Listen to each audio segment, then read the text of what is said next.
Welcome back in our YouTube channel Moral English Guru. In this video we are going to learn brainstorming activity from 4.2 to serve with love 12th English section 4. So let's begin.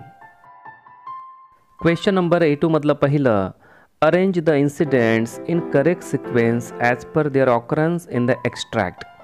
पुढे काही incidents दिलेले आहे ते एक्स्ट्रॅक्टमध्ये जसे आलेले आहे त्यांचा जो काही सिक्वेन्स आहे त्या सिक्वेन्सनुसार आपल्याला त्यांना अरेंज करायचं आहे आणि ते इन्सिडेंट्स आहे पुढीलप्रमाणे. या ठिकाणी आपल्याला इन्सिडेंट दाखवलेले आहे ते प्रॉपर ऑर्डरमध्ये नाही आहे. या ठिकाणी पहिला इन्सिडेंट आहे Denham was outwitted by Miss Philip, म्हणजे मिस फिलिप यांच्याकडून डेनहॅम हा डिफीट करण्यात आला होता. तर हा इन्सिडेंट अगदी शेवटचा आहे. तर बी इन्सिडेंट आहे the head of the school close the proceedings, म्हणजे हेडमास्टर यांनी त्या दिवशीचं जे प्रोसिडिंग होतं ते क्लोज केलं. तर हा सर्वात शेवटचा इन्सिडेंट आहे.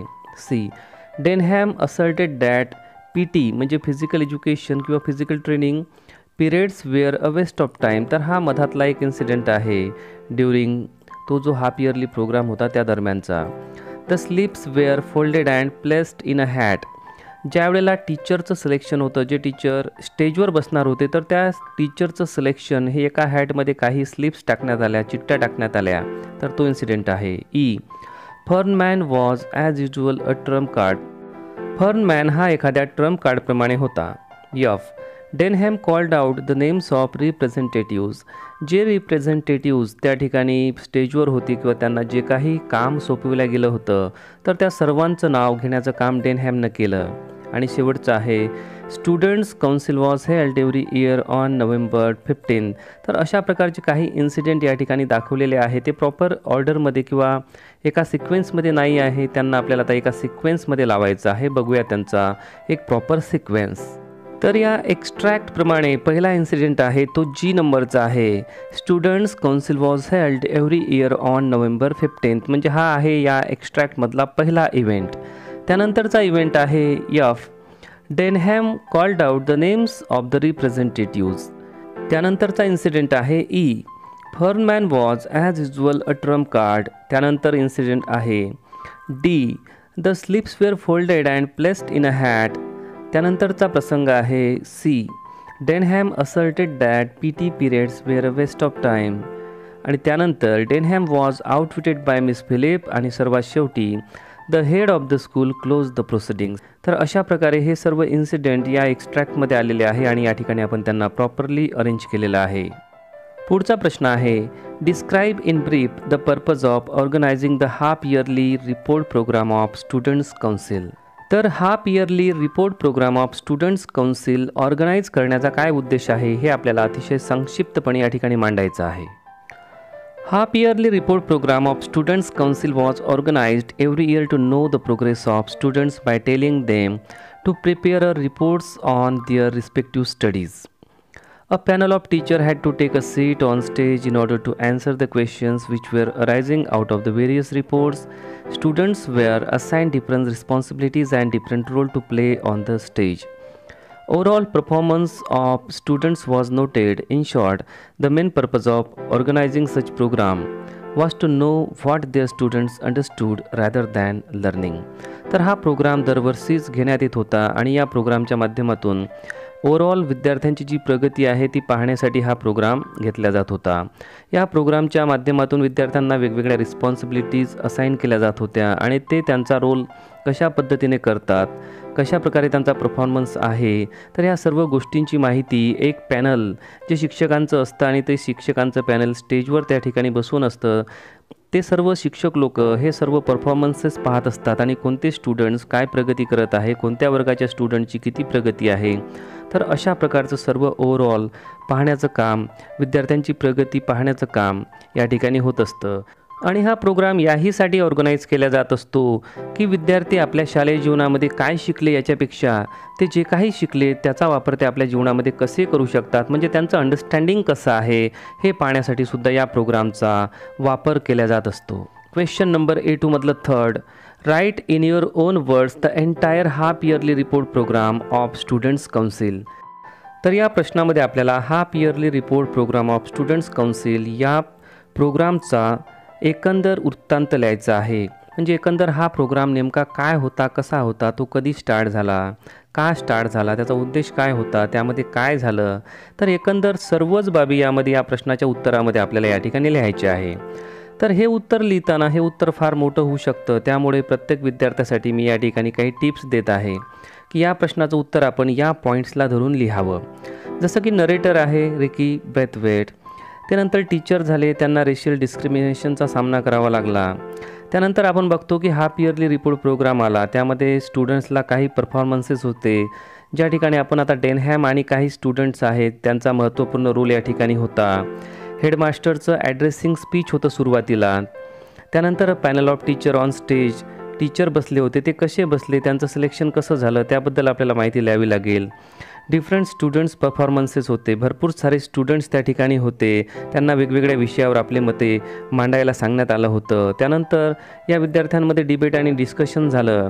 त्यामध्ये आपण बघतो की फर्नमॅन हा एक विद्यार्थी होता, त्याने स्केलेटनचा वापर केला आणि त्या ठिकाणी एक कॉमिक रिलीफ आणण्याचा प्रयत्न केला. त्यानंतर डेनहॅम हा सुद्धा एक सिनियर विद्यार्थी आहे, त्याने क्रिटिसाइज केलेलं आहे PT या विषयाला आणि हे करताना त्याने त्या ठिकाणी बसलेल्या शिक्षकांमध्ये गोंधळाचं वातावरण निर्माण केलं. परंतु मिस फिलिप ह्या ज्या टीचर्स आहे त्या पॅनलमधल्याच त्या टीचर आहे, त्यांनी मात्र डेनहॅमच्या या प्रश्नावर, त्याच्या क्रिटिसिझमवर आपलं एक उत्तर सादर केलं.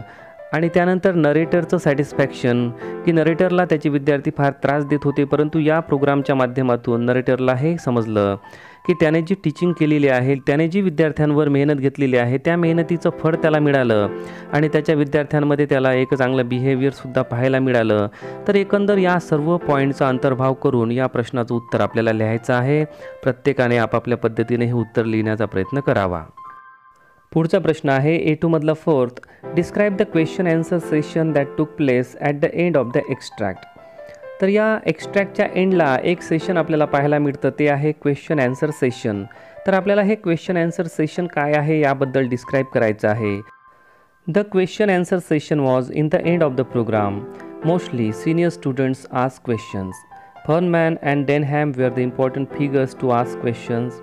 A panel of 3 teachers was on the stage to answer the questions.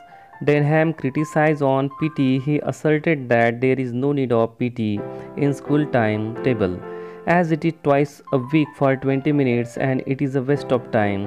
It was an embarrassing moment for all teachers. All teachers were found unable to answer it properly. But Miss Phillips, one of the teachers in the panel, came forward and answered skillfully that how PT and other subjects were important.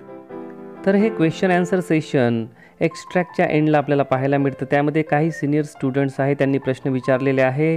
त्यामध्ये फर्नमॅन आणि डेनहॅम यांचा समावेश आपल्याला करता येईल. त्यानंतर त्या प्रश्नांची उत्तरे देण्यासाठी एक पॅनल त्या ठिकाणी होतं, त्यामध्ये 3 टीचर्स होते. तर त्या ठिकाणी आता डेनहॅमने एक प्रश्न विचारला किंवा त्याने क्रिटिसाइज केलेलं आहे PTवर. PT म्हणजे फिजिकल ट्रेनिंग या सब्जेक्टवर. त्याचं म्हणणं आहे की PT ही एका आठवड्याला 2 वेळा असते आणि 20 मिनिटासाठी असते. तर आम्ही मोठी मुलं असल्यामुळे आम्हाला त्या PTचा काहीच फायदा नाही, त्यामुळे तो आमच्यासाठी वेस्ट ऑफ टाईम आहे. तर असं त्यानं म्हटल्यानंतर त्या ठिकाणी एक गोंधळाची परिस्थिती उद्भवली. त्याने केलेल्या क्रिटिसिझमला कोणत्याही टीचरला पुरेसं उत्तर देता आलं नाही आणि हे पाहून त्या ठिकाणी मिस फिलिप ह्या एक टीचरच होत्या, त्या पॅनलमधल्या टीचर होत्या, त्या समोर आल्या आणि त्यांनी डेनहॅमच्या प्रश्नाला उत्तर देण्याचा प्रयत्न केला आणि अतिशय स्किलफुली त्यांनी डेनहॅमला समजावण्याचा प्रयत्न केला की all other subjects are skilfully included in the time table. Those who think that senior students need not practise PT as they play game like football and consider it is a physical exercise for them and did not practice PT in school. Miss Philip gave thrust on PT, saying PT is like a mental exercise and everyone needs to practice it for overall development of students. After her explanation, Denham accepted his defeat. So this was the last question and answer session that took place at the end of the extract. आणि त्यानंतर miss Philip यांनी डेनहॅमच्या प्रश्नावर उत्तर देताना सांगितलं की ज्याप्रमाणे तुम्ही फुटबॉल खेळता आणि तुम्हाला वाटते की फुटबॉल खेळल्याने तुम्हाला फिजिकल एक्झरसाइज मिळते, परंतु त्याचप्रमाणे आपल्याला मेंटल एक्झरसाइजची सुद्धा गरज असते आणि PTच्या माध्यमातून आपल्याला मेंटल एक्झरसाइज मिळते आणि मेंटल एक्झरसाइज ही सर्व स्टुडंटसाठी आवश्यक आहे आणि म्हणूनच सर्व विषय त्यामध्ये PT हे सुद्धा अतिशय महत्त्वाचे आहे आणि टाईमटेबलमध्ये हे सर्व विषय असले पाहिजे असं त्यांनी मत व्यक्त केलं. त्यांनी हे मत व्यक्त केल्यानंतर डेनहॅमला सुद्धा वाटलं की नाही हे बरोबर आहे आणि त्यांनी आपली डिफीट मान्य केली, हार मान्य केली. तर अशा प्रकारे हे क्वेश्चन ॲन्सर सेशन एक्स्ट्रॅक्टच्या शेवटी होतं आणि अशा प्रकारे त्यामध्ये चर्चा झाल्या. पुढचा प्रश्न आहे describe the discussion that took place between miss Joseph and Denham. म्हणजे मिस जोसेफ आणि डेनहॅम यांच्यामध्ये जे काही डिस्कशन झालं त्याबद्दल आपल्याला डिस्क्राईब करायचं आहे. परंतु या ठिकाणी या एक्स्ट्रॅक्टमध्ये असं कुठंही डिस्कशन झालेलं नाही. There is no discussion between miss Joseph and डेनहॅम.